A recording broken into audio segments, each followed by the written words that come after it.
السلام علیکم ورحمۃ اللہ وبرکاتہ۔ ناظرین کرام، سکندرآباد کے محلہ سرائے جھاجن واقع مسجد مردگان میں تراویح کے اندر قرآن کریم مکمل ہونے پر مسجد کے امام کو ہدیے کے طور پر دی گئی رقم کو ان کے پیچھے قرآن سننے والا سامع چوری کر کے فرار ہو گیا۔ امام صاحب نے اس کی اطلاع پولیس کو دی۔ موقع پر پہنچی پولیس نے ملزم سے رابطہ کرنے کی کوشش کی تو اس کا موبائل سوئچ آف تھا۔ پولیس نے ملزم کے موبائل کو ٹریس کرنے کی بات کہی۔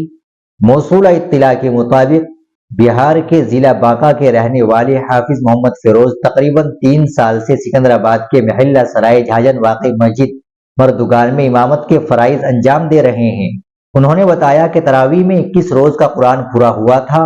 اس موقع پر مقتدیوں نے انہیں بطور ہدیہ 53,000 روپے اور قرآن سننے والے سامع حافظ محمد اسامہ ساکن گاؤں جاوے تھانہ بھوان پور ضلع پورنیہ بہار کو 3100 روپے دیے تھے۔ الزام ہے کہ اگلے روز صبح فجر کی نماز سے فارغ ہوتے ہی سامع نے جانے کی اجازت طلب کی اور اپنا سامان لے کر روانہ ہو گیا۔ کچھ دیر بعد امام صاحب نے جب دیکھا تو 50,000 روپے غائب تھے۔ انہوں نے سامع سے بات کرنے کی کوشش کی تو موبائل سوئچ آف تھا۔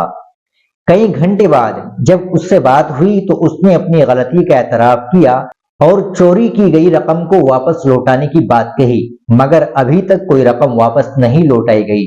حالانکہ امام صاحب کی شکایت پر پولیس نے بھی موقع پر پہنچ کر جانچ پڑتال کی مگر کوئی کامیابی نہیں ملی۔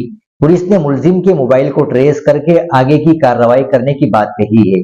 ناظرین کرام، آپ اس خبر کو زیادہ سے زیادہ شیئر کریں، لائک کریں اور چینل کو بھی سبسکرائب کر لیں۔ ملتے ہیں انشاءاللہ اگلی ویڈیو کے ساتھ۔ السلام علیکم ورحمۃ اللہ وبرکاتہ۔